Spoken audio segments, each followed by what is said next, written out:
Good morning, afternoon, evening, ladies and gentlemen, to another edition of the program called What's Going On allpointstv.com. That's where we are at 2 o'clock from 2 to 3. Although today we're getting a little late start because there were some other things that came up, and we did a couple of programs that have to do with the arrival today of the Prime Minister from Israel, and he's here. And we're looking forward, at least I am looking forward, to what he has to say tomorrow before a joint session of Congress. So we are here just a little bit late today, but you'll get the whole hour because it will be up and running on the network, allpointstv.com, once we get it taped here and then have the feed fed into the network. It'll be available at your convenience. So those of you who are watching us live, you are getting us a little bit later than usual, starting about 2:35. Normally starts at 2 o'clock, and we last for an hour from 2 o'clock to 3 o'clock. We apologize for the fact that we have inconvenienced those who watch the program as it is being taped. But the good news is that we're here, and we are going to do the whole hour. And I want to thank our technicians here at the studio who stayed by, and I had to call and say we're a little bit late here because we didn't have everything up to speed when we got to the studio, and then they're doing their programs and taping it for later airing as well. So we are not the 100%, but we are, what, 85%, 50%? Well, we're still here. I want to make a few points about what we said before coming to the studio. There was one program this morning we did from 7 to 9, and then another program to be airing on the news today. I guess they're going to be doing it at 6 o'clock or somewhere around there, maybe the 11 o'clock edition. I'm not sure which one. But I think this is a big deal in terms of the arrival of Benjamin Netanyahu, and I'm glad to see a couple of things taking place. One of which is that although the members of the Congressional Black Caucus are saying they're not going to attend the affair tomorrow, in line with some other Democrats saying they're not going to show up for the joint session that would feature the Prime Minister of Israel, that is being challenged by the pastors, the black pastors, who are siding with Israel in this dispute, basically upon their own biblical background and what they do on Sunday. I knew that was going to be a problem for the Congressional Black Caucus, because when you start to do things that contravene the teachings of the church, which sees Israel and Jews as being the chosen people, when you start interfering with that, you're going to have some opposition from the priests and the black ministers. Well, see, actually, the idea that the Israel has to be reemerged as a new state, that didn't actually start until about 100 years ago. Yeah. And John Holmes Darby came up with that idea, or he came up with his interpretation of Herzl, isn't it? No, well, Herzl was the Zionist, but John Darby Holmes basically incorporated some teachings are really questionable, or interpretations are really questionable of Scripture, and basically made Christians dependent upon a reemergent state of Israel, a new state of Israel, to be be like a harbinger of the second, coming of Christ. And it's nebulous. You could see some people's ideas of why that might be true, but that whole idea didn't start. If you look at historic Christianity amongst the Protestants, the Catholics, and the Orthodox, that the reemerging state of Israel as being a necessary condition for Christ's second arrival is not really fleshed out. I mean, yeah, it's in there that you got to pray for the peace of Jerusalem, okay, and that's what a lot of those. But what I think is interesting is now the Jews have backed the Democratic Party in this country, the Jews, American Jews, which are largely secular. They have backed the Democratic Party, almost like 95% of them. Okay, now now with this realignment that Obama's trying to force on the United States, and I have issues with Israel, so I mean, I'm not a Zionist, but I don't like this suddenness of this. I don't like the way he's basically spit in the face of all our allies. If he does this to Israel, the rest of the allies around the world are going to be saying, we can't trust this guy. We can't trust the United States. Well, I'm taking Benjamin Netanyahu's position in terms of this created dispute between Obama and the Prime Minister of Israel. I think this is much ado about nothing in terms of the protocol. Israel is whatever else it is to this country. It is our strongest ally in the Middle East. And if the defense of Israel is not sacrosanct, then the interest of the United States is not sacrosanct.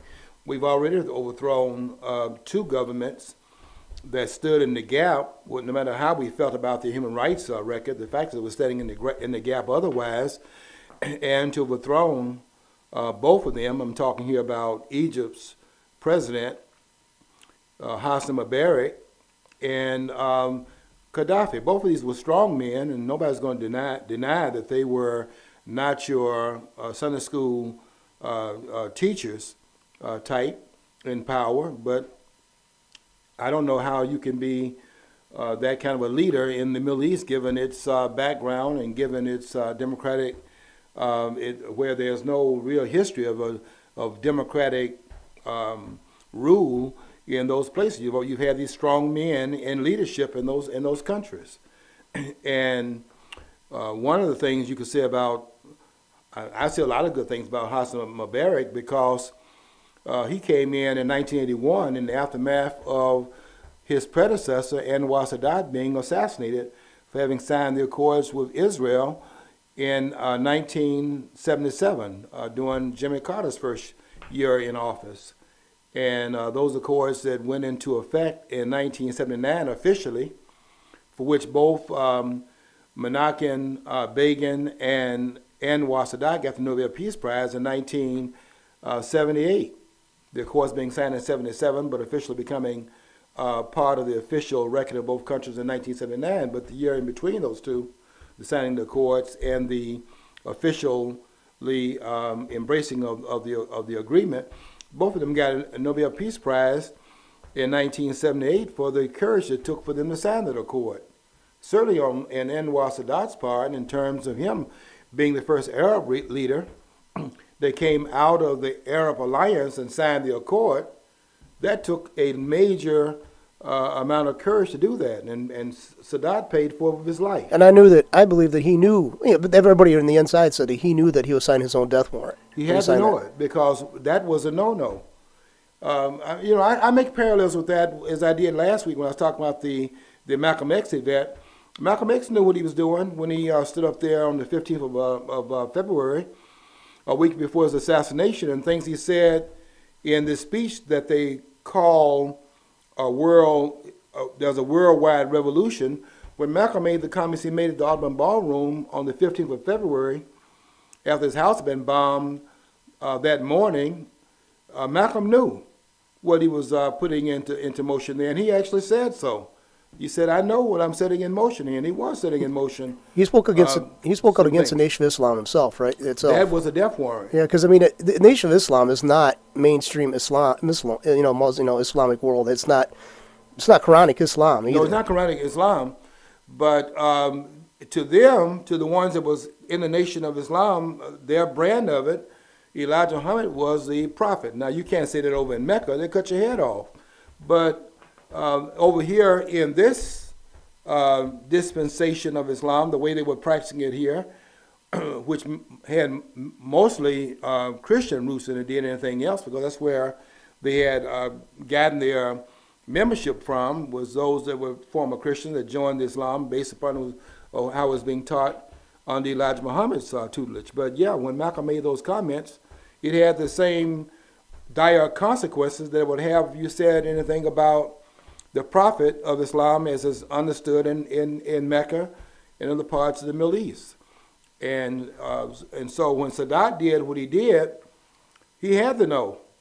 It takes a lot of courage for Sisi right now, who is the head of the Egyptian government right now that's been installed by the military, having overthrown the Muslim Brotherhood that was put in power after Mubarak had been overthrown. He has to know that's an endangerment that he has here in coming out and telling the imams that they need to step up and teach another brand of Islam that does not, in fact, is not carried out the way it's being carried out in the Middle East. That takes a lot of courage, and he's doing that, but it's not without potential consequences. But do you think there is such thing as moderate Muslims? Because no, there's no moderate Muslims. I buy the Muslims at their own.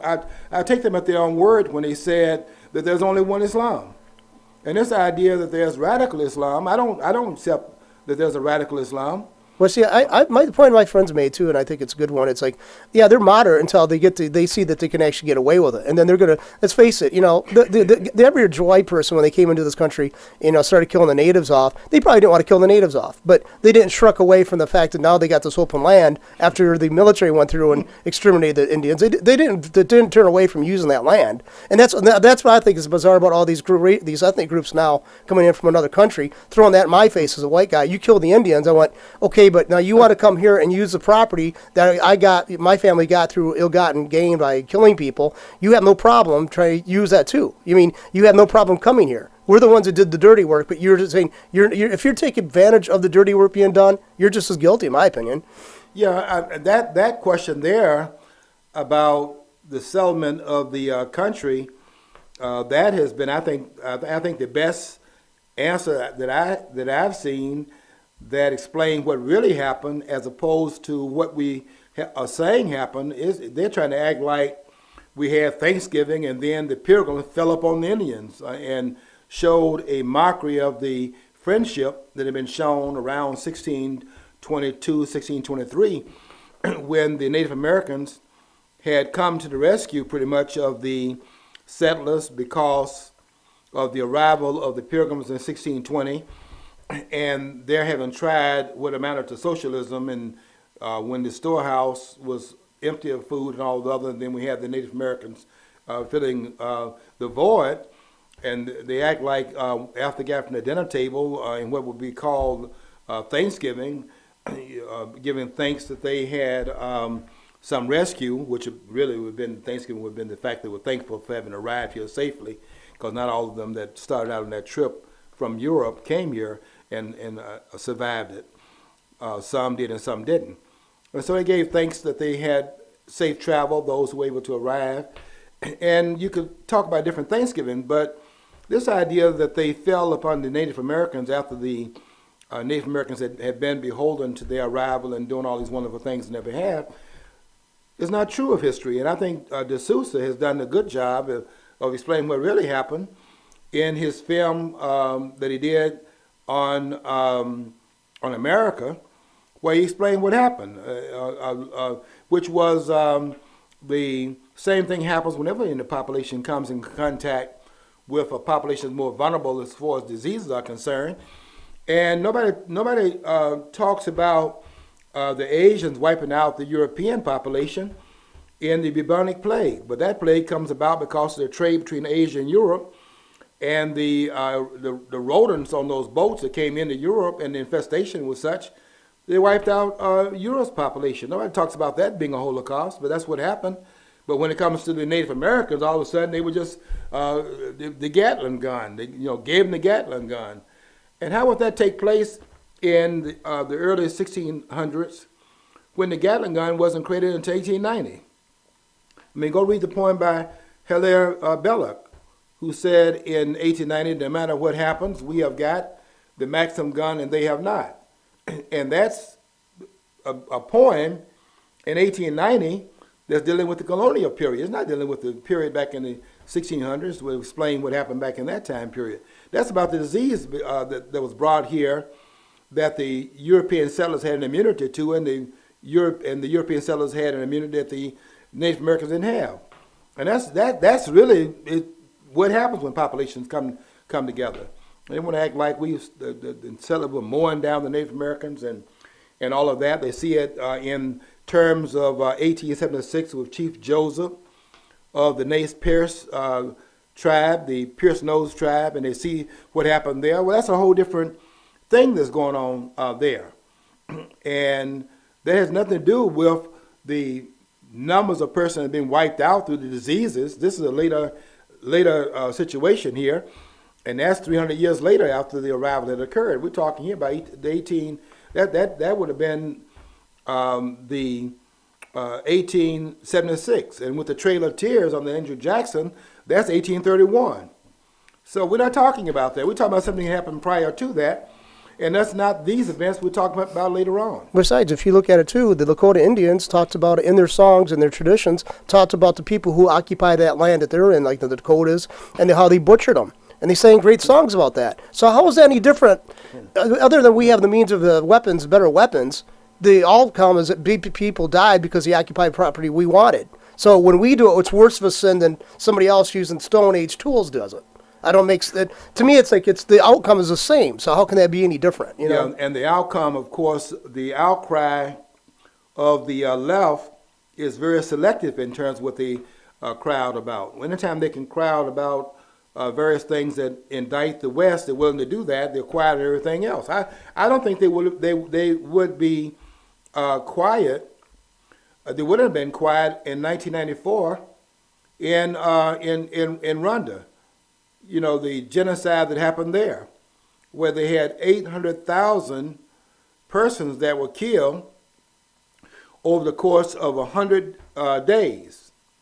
800,000 persons killed over 100 days. That averages out to 8,000 persons that were killed per day, which if you break it down into how many that would be per hour, there were 333 persons killed per hour. That's 24/7 over a 100-day period of time, where 800,000 people, almost 1 million people, were killed in 100 days using low tech. This is not like the Gatling gun. These persons were using machetes. And where was the outcry of the world? But if that had been South Africa, which pales by the number of blacks killed in South Africa, pales in comparison. I'm not making light of people dying in either of these experiences here. But in terms of apartheid, which was set up in 1942, over a 48 period of time, from 1942 to 1990, 10,000 blacks, a few more than 10,000 blacks were killed under apartheid. But look at the outcry of the world in terms of apartheid, and look at the silence of the world in terms of what happened in Rwanda, where there were 80 times the number of persons that died in South Africa. But they wanted to divest in South Africa. No one's even raised a question about what happened in Rwanda. And it just shows you the differential in terms of how the world deals with genocide in one situation, and where it was much worse, 80 times worse, you didn't hear anything hardly about what happened when the genocide was carried out, 80 times as bad as it was in South Africa as it was in Rwanda. So, I mean, why is that? And we now have this other thing that's happening right now. The reason why I support Netanyahu is because I think that Netanyahu has a case to be made about this circus that's been created around his arrival here, because he didn't go through the protocol of the president wasn't a prize and all of these other things we're making some excuse for, when the fact is that they don't want the man over here because the man is throwing a monkey wrench in what they're trying to do, which is to empower these mullahs in the Middle East. And Netanyahu is coming here to make a case that we are endangered by Iran. There's a report out, and this is very bothersome. A report came out last week saying that when Israel was taking it upon itself to go and do something about this nuclear energy, they're saying they're using it for peaceful purposes, but you know, how much uranium do you need to have that purpose being carried out? And when a report is out saying that when the Jewish state was getting ready to take a military action against Tehran, there's a report coming from reliable sources that the U.S. had threatened that if those planes had flown, and they would have had to have flown over Iraq at that time to go to Iran, because you know these countries are right next door to each other, that the government, the American government, was saying they were going to shoot those planes down. That's unconscionable when you think about it. Shooting down the planes of an ally. We don't have an alliance with Iran, but the threat that they would shoot down the planes of an ally, the only ally really the U.S. has in the Middle East. We can claim all this other stuff that we have allies there. We overthrew Mubarak, and we overthrew Gaddafi, who posed no threat. And I'm not saying either one of them would be a candidate for a Nobel Peace Prize for their human rights actions and things of that sort. Nobody can make that claim. But they pose no threat to the United States and its national interests. And both of those persons are gone because of the Obama administration, through which we got out of it in Egypt, the Muslim Brotherhood, and what we got out of it in Libya was the assassination of 4 Americans, one of whom was an ambassador to Libya, all of them killed in Benghazi. So what do we gain from it? And what are we gaining by disrespecting Netanyahu's presence just because the protocols were not followed? And it should have been followed by Boehner. Boehner should have been the one that would have gone through the right procedures if procedures are a problem. But when we are at war, there are some things you have to overlook, and protocol doesn't get it when you're at war with what they call radical Islam, which I said earlier, I don't accept this radical Islam. I take the Muslims at their word. There's only one Islam. And let me say this too about people like Kareem Abdul-Jabbar. You know how they like to they like to come in and say, well, you know, to say that that's Islam is the equivalent of saying that the Ku Klux Klan were Christians. Well, I resolve that question a little bit differently than most persons. What I say is that ISIS is a Muslim organization, and the Ku Klux Klan was a Christian organization. And and the way I solve that problem, it's not a problem for me because I resolve the issue by asking what text are they using. Now, when you start saying that they are not Christian or not Muslim because they don't practice it the way you would want it to be practiced, you've changed the discussion. What you're talking about there is a question of salvation. You're saying that they're not Christians carrying it out in the way that it would be carried out in some other, Christian arenas, and I would agree with you on that. But my question is, what text are they using? And that's the only way you can resolve it. Now we can talk about their salvation, which is a different question. But if ISIS is using the Quranic text, if they have the 13 words of Islam, which is what makes you a Muslim, whatever else you say about it, the 13 words of Islam, there is no God but Allah, and Muhammad is a messenger of Allah. Those are the 13 words that make you a Muslim, and your profession of that. Now, when you go to church, you say that the minister asks you if you have accepted Jesus Christ your Savior. Well, look, not everybody that says that have done that. But they're not thrown out the church. They're considered to be Christians. And we can talk now about the practices of the persons that are in the church. A whole lot of the practices in the church by some of the priests. But the question is, what's the text? And when you get to the text is the New Testament. And the Klan use that text, and some of the ones not in the Klan use the text. It's used by Protestants. It's used by different denominations of Protestantism, and it's used by the Catholics who are not Protestants, and they're all Christians. And I don't want to argue with you about who's a good Christian and a bad Christian. That's another conversation. I'm talking about Christianity.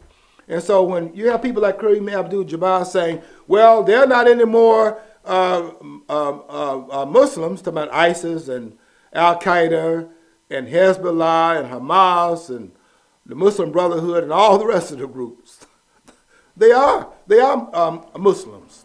But I'd like to know this is like if they're not Muslims, ISIS is. Nobody's informed them that because they're using the same book. But the thing is, Christianity, the New Testament never said to go kill anybody, or it said actually there's a message in there that counters everything the Klan believes in. So I mean, it really begs the question how they can actually get where they did from the same text. But another thing is when the ancient people, the people in the Roman Catholic Church, the reason why they were doing abusive things is because the clergy pretty much pushed for that, and the people couldn't read and write to argue against it because they didn't have access to Scripture. So basically, they had to go along with it, or be anathemized, or actually even worse. So I mean, there's a big difference between the Muslims in this world. I mean, basically though, if you actually know the truth about it, there's not a lot of difference because a lot of Muslims out there know a little bit of Arabic, but they're outside the Arab world, the Arab-speaking world. They really don't know that much about Arabic. They can't read the Quranic Arabic, which is classical Arabic. They don't really know how to break it down. They're taking some imam's, interpretation of it too. So there is kind of a parallel to that. But it's got to be spoken up against when somebody's actually exposed to having ignorance, and they're still, they go back to it. Then you're saying, well, they have no problem with what they're doing in the name of this. So, well, they're saying that the religion has been hijacked, and I want somebody to tell me how you do that. I mean, do you put it on an airplane and then take it somewhere? Or, and by the way, if it's been hijacked, then does that mean that those they hijacked it from have to close down the mosque and the imams have to vacate their religion because someone else has it now? Where is Islam where has it been removed from those who are practicing it otherwise? I mean, do they have access to it as the person that did the hijacking have access to it? If both of them have access to Islam, how is it hijacked? And how do you hijack a religion in the first place? It's impossible. People are talking nonsense. And one person says that, and then everybody picks it up, and Kareem Abdul-Jabbar is telling everybody that it's no more ISIS is no more Islamic than the Klan. Look, I don't allow them to get away with that because I say both groups are what they say that they are. Now, I can talk about whether or not, everybody that talks about heaven is going to heaven. We got a song out right about that, where I got shoes, you got shoes. Everybody talking about heaven ain't going there. It doesn't mean that that whoever they claim that they are believing in will allow that practice to be sustained in the sweet by and by. But if you say that that they're not going to heaven, I'll tell you what those Muslims are doing in ISIS. They believe if they die on the battlefield, not only are they going to see the hereafter, but it's instantaneous. That is, say they have to wait for. So if we fight them, we're not doing anything inhumane. We're allowing them to be introduced to Allah. We give them what they ask for. I think that's fine. Yeah, if you want to continue that way, we'll do it. If you want martyrdom, and I really think that that the world, the UN, for example, the UN wants to order what we are doing in this country here. If the UN cannot organize a force to stop ISIS, they should, in fact, disband. The UN has always been a useless. I mean, they should have called it UL, not UN, because they're useless. I mean, US, they should have, useless. They're totally useless. What is their position? They never done anything. They never done anything good. I don't hear them saying anything about what Islam is doing to the Christian. Yet they want to get involved in what happened in North Carolina. Did you see how quickly the United Nations want to join in to look into what happened in North Carolina when 3 Muslims were killed? They thought that this might have something to do with religion, and it didn't have anything to do with religion. They had a dispute going on about parking. I guess they had more Muslims in this one apartment, and they had cars that they were parking in parking places that didn't belong to that particular apartment, and there was a dispute going back and forth, and this person just finally, went off.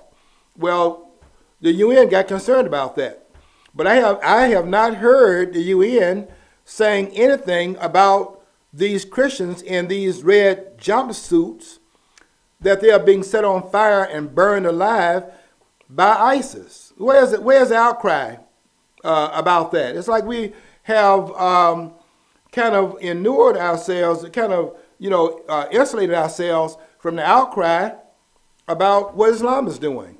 And I heard this guy claim that he's the Secretary of State that is saying that the amount of violence in the world has gone down and we are safer now than at any time in the last, how many years did he say?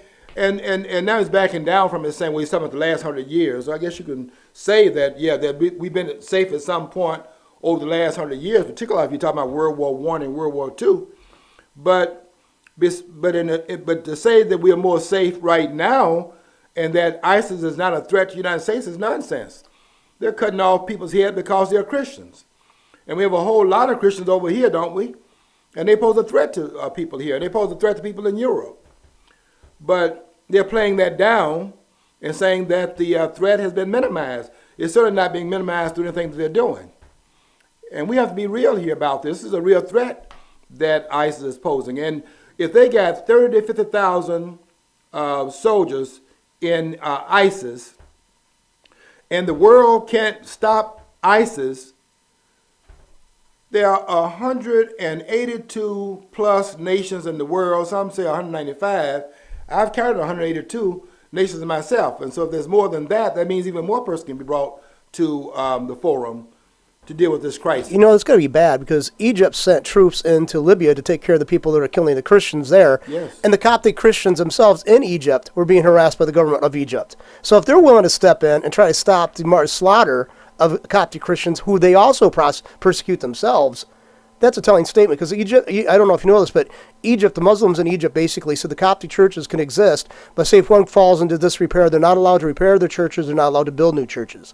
Matter of fact, and they do persecution of it. It was a much more milder form of it going on, but it still existed under Mubarak and all that, but it's gotten worse after his he was yanked out of office, pulled out of office. But but Egyptians sent people into Libya to stop the slaughter of Christians, Coptic Christians there. Yes. So that's a telling statement right there. Sure it is. For Sisi, I think his name is, the head of the government in Egypt, for him to have done what he did in terms of sending a force there to deal with a Muslim group for its barbaric treatment of Christians is more than our president is doing. And I give him a lot of credit. It's interesting to me that once the Muslim Brotherhood was overthrown in Egypt, then the agreement that the Obama regime had promised to give, 12 F-16 fighters to the Muslim Brotherhood, basically to defend them against Israel, because why would you want to empower the Muslim regime with fighter jets from the United States, and who are you insuring them against? Certainly it would not have been against other Muslims, because once the Muslim Brotherhood was overthrown, then the agreement was torn up that they didn't get any fighter jets because the Obama regime changed his mind. And why did that happen? So the point I'm raising is just that we have people boycotting the speech tomorrow. The Democrats are not going to be there. The Congressional Black Caucus is not going to be there. And I'm glad to see the black ministers. I'm going to see what they do. They said they're going to meet with the Prime Minister of Israel. I'm going to see if they're going to actually meet with Netanyahu. If they do, then that is going to be a question raised in, this is 1915, so next year when they have the election for the president, which brings out more voters, hopefully we'll have some challenges of these people, because the black community is not going along with that in terms of not meeting with the Prime Minister of Israel, the Jewish state. Black people are not going to go along with that. And so if they don't meet with, if they're not there, that should be something that is kept in memory in 1916, because it shows that the black community has one view and its quote-unquote representatives have a different view.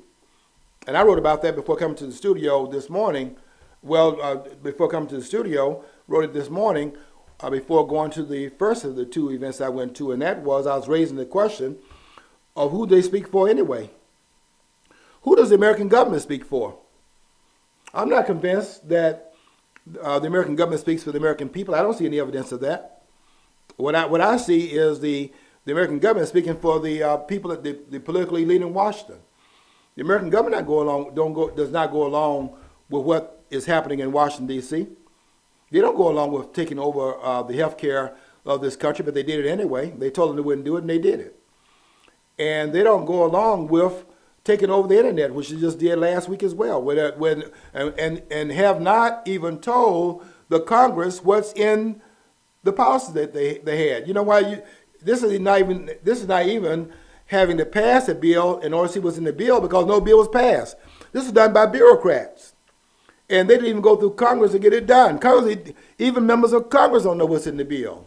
There's been a takeover through what they call net neutrality of the internet.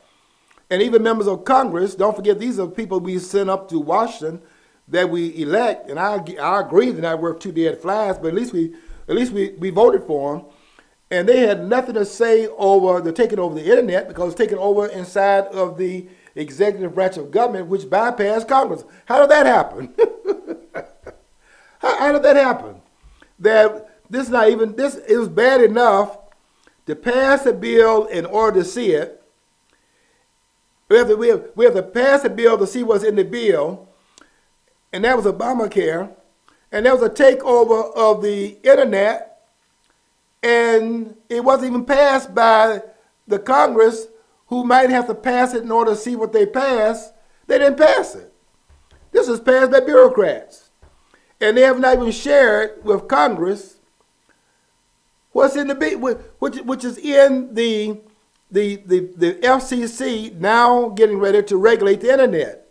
They've taken that. It was a free exchange of ideas, and they now put that under the FCC, and we don't know all the particulars of what that conjures up in the final analysis, what it's actually going to create, and its effect upon the free flow of information. Because we know we don't have free flow of information, not by having NBC having been discredited with Brian Williams having to step down.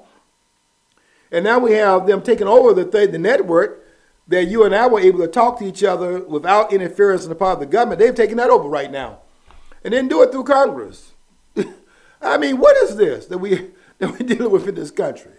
We have government, out of control. And that's why I say they'll speak for us. That's why I'm glad to see that, okay, they got their view about the coming to the United States by Netanyahu. I'm glad that the American people ain't buying that. I'm not buying it. I'm interested in what Netanyahu has to say, because I'm interested in why they're so upset about him coming in here and trying to act like it's about the protocol. Well, we had war. And I'll tell you who we had war with. Now, you're not going to like it. We had war with Islam. Now, you can talk all that radical stuff all you want to. They I said on a blog this morning that Francois Hollande of France and this naval chamberlain that's sitting in power in England, this is the naval chamberlain of his day, which is David Cameron, talking about how ludicrous it is for those who are saying that there are places in England and in France that they can't go to if you're a non-Muslim Frenchman. You can't go in certain places in France. The Muslims are telling them what they can do in their own country. And they're doing the same thing in England. They do that same thing in Dearborn. And they're doing it here. Yeah, they're doing the Dearborn. Go home, they're telling people, these people are foreigners with thick accents telling Americans to get the hell out of Dearborn. John, this morning on radio, I was talking about training camps they have in the United States. It's no secret, right? It's been out in the public for a while and been published that they have Muslim training camps in 49 of the 50 states. You're aware of that, and I'm aware of it as well. This one guy gave me a card that's on the program. He gave me a card because I was telling him one of them is in Coldwater, Michigan. And he was saying, gave me a card, wanted me to verify this. Here's a card, and because he's an attorney, and he wanted to know show it to me, and I'll go to that training camp. Yeah, like you will go there. Yeah, you're not going there, but I'm going to definitely give you the information. I've already made the contacts that I have in Coldwater because they pointed out to me when I was there. I went there, what was it, 2 years ago, and they said, you know, right over here is where they got a training camp. And they got it in 49 of the 50 states. Even if they said all of the states have it except Hawaii, that means they have it in Hawaii. I said all the states except Alaska. That means that they even have it in Hawaii. If Alaska is the only state that doesn't have a training camp, that means that we're being encircled in America. In all the states except one state. And we want to act like this is about radical Islam. It's only the radicals. And you saw that when they published that image of the prophet, was those just the radicals that were out there that were upset? Only 10% of a country has to be behind something for that change to happen. Only 10%. I mean, 10%. That's 7 to 10%. I mean, makes a big difference. So anybody who doesn't see that as a threat, this is basically is overlooking reality. They're not dealing with reality. John, if you talk about, if there are 1.5 billion Muslims, or thereabouts, let's say it's more than 1 billion Muslims on the planet, okay, then what is, let's do the math here, and then what is 10% of 1 billion? We're talking about 100 million. We're talking between 75 million, by your own estimates, between 75 million to 100 million people who you put in the radical group. Now, you got 300 million people in the United States. So 1/3, just by your own calculation, these are not my numbers, these are your numbers. My numbers is that there's no such thing as radical Islam. I have to just tell you, I think the problem is that Islam exists back in the time period of the formation of Islam, which is 7th century, and it goes back to the time of the Crusades. I wish the president had been honest. When the president was trying to find some way to make it appear that Islam is not acting egregiously and aggressively by saying that don't get up on your high horse, because there were some things that Christians did that resemble what the people in Islam are doing right now. And it went all the way back to the Crusades. Now that's going back 1,000 years ago. You know, the first Crusades was 1095. You know, in the 1095, 1096 time period. So the president went back to that period to find some equivalency of Christianity and Islam. But here's the dishonesty in his analogy. He wanted to act like there's a quid pro quo analogy between Christianity in that time period and Islam, as if Islam was back there carrying a flower. I mean, it was just tulips, picking tulips while they were over there cutting off heads. The fact is that if he had told the truth, he would have said that Islam and Christianity were both practicing there was brutality in both camps during that time period. If he had said that, he would have to then say the other, that there was brutality of both groups at that time, but only one group is doing it now. Christians are cutting off anybody's heads because of you getting out of the Christian religion. People change, go from Christianity to something else all the time. We have 2 million of them that went from Christianity to Islam in this country. Everybody's head has been cut off because of that. There's no equivalent in Christianity to Islam in the present day. But the president does not want to reconcile that, as he doesn't want to say radical. He doesn't want to say. He won't even say radical Islam. And I want to raise the question with the viewers here: why is it that this president can't even come to be at least go to the well and say radical Islam is a problem, which we all see as a problem with ISIS and Hezbollah and Hamas, the Muslim Brotherhood, which is the umbrella group for all of them, for all of these Muslim groups, because all of them are radical. And then the ones who are not out there doing what you call radical Islam, what you have there is what Robert Spencer is talking about, where you have the Islamic insurgency, which is stealth jihad, where they're sitting in these countries, and what they're doing is just simply growing Islam on the soil. That's what Mark Stein is talking about in his book called America Alone. The subheading of it is The End of the World as We Know It. And on the front cover of that book, he has a globe, as I said last week, and on that globe he has all these maps. And there's a U.S. map in the center, and around it is all these Islamic maps. And they mean it when they tell you that the flag of Islam will one day fly over the nation's capital in the United States. They mean that.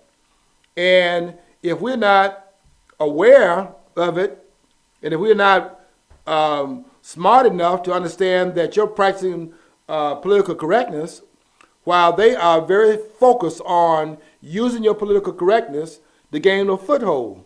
And they got people in Congress, as a matter of fact. Maxine Waters is one of them, talking about anyone that's against Sharia law is racist. Yeah. This is a lawmaker who is calling for putting Sharia law in the place of the laws of the United States. This is a way of committing national suicide. That people come here and you're supposed to orientate your culture, your laws, to accommodate those who came here fleeing the culture that they want to embrace once they arrive here. It's never been done before. How can a liberal Democrat justify even trying to defend Muslim stand like on women having to wear? See, and actually in the Quran, the veil is not actually required. Okay, right, exactly. That's a law that developed later. But how can they actually say that women have reproductive rights in the world of the liberal? That's a big thing. The reproductive rights. Okay, that's a side issue. But okay, then you look at the gay agenda and the gay liberation and all this stuff and gay marriage. How does that reconcile, jive, or even have some kind of reconcilability between what the Muslims want, the Quranic Muslim, and what we say we want to head to in the direction we want to head to as a country? How can that be anywhere near reconciled? Yeah, John, that's the thing that really gets you about the left. It's so inconsistent. Everything Islam stands for is the antithesis of what the liberals claim that they are for. They're the ones telling us that the conservatives hate women, and they're embracing Islam and Sharia law, and that's supporting the rights of women. You can't even drive, and women can't even drive in Saudi Arabia. Well, I can understand not having a phobia develop or like an irrational response every time you see a Muslim. Okay, I can understand that. I mean, that doesn't go anywhere. You're basically shooting yourself in the foot doing that, but I just don't. Basically, they're saying that the Christian society no longer offers a moral fiber because it's been assaulted and gave away too many times that you're going to have this foreign presence and this foreign ideology coming in because we're so decadent, we need a corrected element in it. Is that what they're saying? Yeah. They're basically admitting what they've done all along has caused the problem. They are so contradictory in what they're saying. It's hard to know what they're saying because much of what they're saying is irrational. I don't consider the person on the left to really be, I mean, I'm taking Ann Coulter's word here because I've seen it myself in terms of, I think the liberal mindset is a form of psychosis at the least, and at its more maximum level, I think that we're dealing with a form of a deeply embedded mental illness. I listen to these people and what they say and what they claim and things like that, and I don't see any. I just see nothing but people that are irrational. They'll for example, I was writing yesterday on the Facebook where they had a person that's written for various magazines, Brittany Danielle, and she was talking about white privilege, and she said that we finally have validation that white privilege does exist. So she's already drawn the conclusion that there's white privilege, and now they got a document. And she's going to use this document to show that white privilege is real. But here's what she did with the document. The document was a study made in Australia. Now, the document has all kinds of bogus claims, even about white privilege in Australia. We know the history of Australia, but it even had holes in the idea of white privilege in Australia. But she's going to say because of the proof in the survey that exists there, that it shows that that's true in the United States as well. She had nothing to show that showed white privilege here in terms of making a case. It's that it was over there, therefore it's here as well. And she started pointing to, first of all, the study in Australia was, it showed that what they did an experiment. The experiment was that they were going to ask different groups to get on a bus, tell the bus driver they didn't have any money, and therefore could they ride the bus free and go here, wherever that was, across town. 72% of the ones that were white were allowed to get on the bus and go. 72% of the Asians that got on the bus were allowed to get on there and go. Different numbers for the population, the Indians, the blacks, and so on and so forth. So then, if the numbers of Asians is the same percentage as it is whites, then what explains the Asian privilege? I mean, you're saying white privilege here, but you're saying it in the face of the evidence that the numbers are the same for Asians as well as for whites. Now, why would they make that white privilege? Why would she make it white privilege? Because you see, if you bring in and you increase the awareness of the Asian presence, it raises another question, not race but culture. What's the difference between those two groups?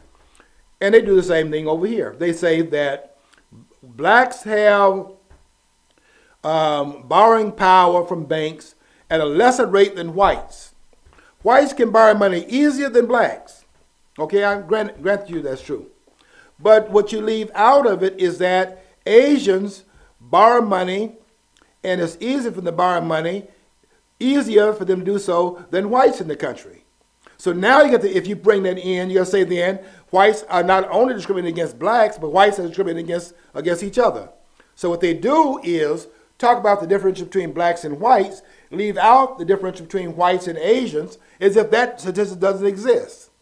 And the fact is that if you bring that in, then race can't explain it. And that's why they leave it out. Race doesn't explain it. What explains it is which group is more likely to pay back the loan. That's what I was trying to tell this guy over here in Ann Arbor, that's telling me that I was telling him that all y'all doing is running a hustle with this race hustlerism that you're involved in. All y'all do is running a hustle. That's all that's about. You're making money on this. The NAACP stays open because it keeps making a claim of grievance. And that movement is so out of, so obsolete and archaic now that that civil rights movement does not, there is no civil rights movement. There are civil rights claims being made. That movement ended in 1965. And all this that you have right now, all of this is just noise making. And there are many ways I can prove that. But I told this guy over in Ann Arbor, I said that all you guys doing is hustling. He said, well, he said, and first of all, he said, I know what you're talking about, but I'm not going to stop this until I can get a taxi, he said a cab in New York, because it's notorious that cab drivers just drive right by folks. And I told him when he said that he's not going to stop advocating for equal rights until he can get a taxi in New York, I told him that black cab drivers won't stop for you either. And by the way, let me just tell you about that study again that they did in Australia. The black bus drivers had the same numbers as they had in the other groups. In other words, 72% of white bus drivers would not let those blacks travel on those buses free of charge. And that's what the statistics were for the other bus drivers. In other words, if it's both groups doing it, then race can't explain it. I mean, why would blacks give privilege to whites if it's white privilege? is cultural privilege. The fact that groups act different in different cultures, and they are viewed differently by how the culture plays out. And you accommodate that difference in your view of the groups. In fact, I objected to this notion that a guy asked me on a text the other day, asked me, when did racial profiling start? And I told him it hasn't started yet. That's a claim. You can't what is a racial profile? You cannot racially profile a group. And if anybody thinks that racial profiling is real, I know that's what you think. I'll tell you what you do. 5 guys walking down the street. They get their pants down below their behind and so on and so forth. People have a different reaction to them. Let the same 5 guys walk down the same street the next day and they're wearing business suits.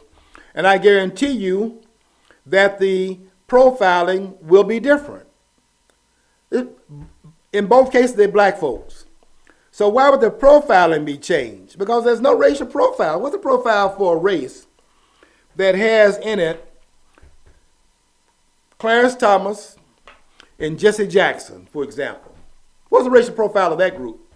That has in it Thomas Sowell and Ben Carson and Allen West and Condoleezza Rice and a whole host of others. I'll include the one just got elected out of Utah.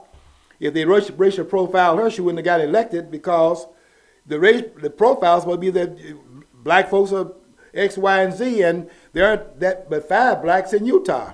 I mean, I'm talking about proportionally speaking. And she got elected in the state that they had the many blacks in it. She's represented from the state of Utah, Mia Love. And so what's the profile for blacks? There is no profile. It's all made up. It's a narrative we're talking about. So when you get down to it, this idea that there is privilege, and they say things like, I heard Chris Rock say that you can see the narrative in what in his joking about Oprah has so much money, but Gates make her money look like chump change. In other words, here's a woman that got $2 billion, but she's still a victim. She still doesn't have privilege because Gates got $50 billion and Oprah only got 1/25 of that. She's a poor person by comparison. Look at the privilege of Gates.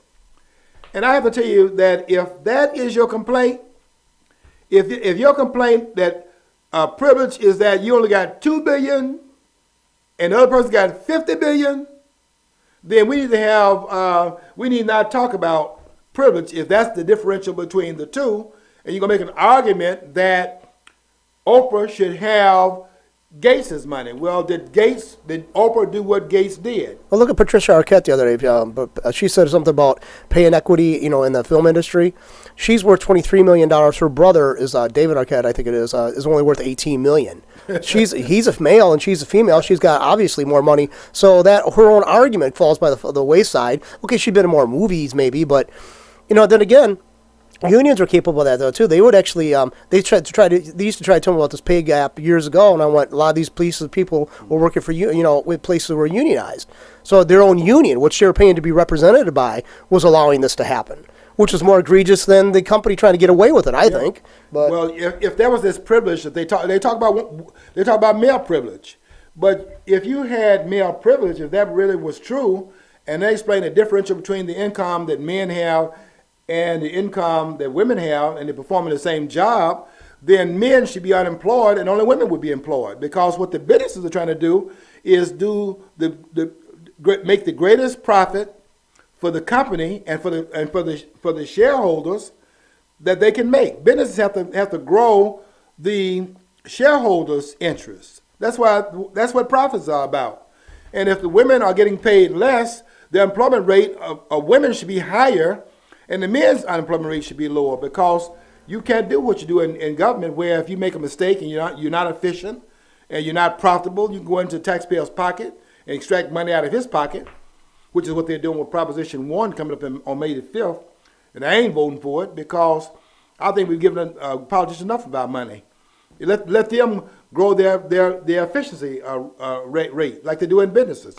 But you don't see that. You don't see women employed at a higher rate than men because of the differential income. And that right there proves the narrative is wrong. The narrative is a lie. You make these claims and no one goes behind them to check out if these claims are in fact true. We've accepted there's racial profiling in this country. And I'm asking the question for the first time here. Nobody's asked this question before. Where is there racial profiling in this country? And how did you do that? There's only individual profiling. There's clothing profiling that goes on. If you wear a business suit and you look like you're going somewhere, your head's not turned backwards, if your head is turned backwards, I can guarantee you they're not profiling your race. You got your pants underneath your posterior, they're not profiling your race. They're profiling where you have your clothes. And I do the same profiling. If I see a person wearing his pants on the ground, I don't want to have no conversation with that person. I profile them because I don't want to, because he doesn't seem to be a person that I want to have a conversation with. A person that I want to talk to is somebody that knows how to dress, but it's not about his race. Another person that is in the same age group can come up there and I see that this person looks this way and I'm saying hi to this person. It's not racial, but they're trying to act like that you can racially profile. I disagree with that, and I've seen no evidence of it. And I don't see any evidence of white privilege in this country. I saw it when the Democrats were in fact practicing it in the South, but black people are 90 to 95% Democrats today. So you forget that. You cannot be claiming to be affiliated with the Democratic Party, the party of white privilege, not since black people got the right to vote in the South in 1965. Yeah, that's a point too. The Democratic Party, if you want to look at the major elite, the elite of it, are usually from way wealthy people. The Kennedys, like, you know, they're the Vanguard, the Kennedys and all these people worth millions and millions of dollars, more than the people that they say they represent. More so, I mean, they've never worked a day in their lives. I mean, for generations, they never worked a day in their life. And but they're the leadership of the Democratic Party, who are supposed to be, in fact, the party of the working class. You cannot have it both ways. You can't claim privilege, which the privilege was in the Democratic Party because they wouldn't let black people vote, and they privileged whites because whites could vote. The privilege was lost when black people got the right to vote because they can hold the politicians accountable. That's where the inequity was, and the privilege was located because it was politically motivated. Now they want to act like King was trying to transform all of America, which is absolutely nonsense. King said, give us a ballot. And that's what he said in 57, because he understood what was going on in the South. Give us a ballot and we won't need the federal government, is what he said in 57, when you have the first march on Washington, the 3rd anniversary of Brown versus Board of Education. That's what he said. And he understood the political aspect to it. Now, black people are voting Democratic Party, and then they're going to claim privilege. Well, the party of privilege was the Democratic Party. Can't have it both ways. Okay, we got to get out of here. I want you to read my post. I did a post on Netanyahu. I will be listening to him, and I'm doing a 3-part series because I have to do something tomorrow. And then after he speaks at the Congress, I will be writing about that speech on Wednesday. Until next time, I want you to follow your dream, because if you don't follow your dream, you'll never know what's on the other side of the rainbow.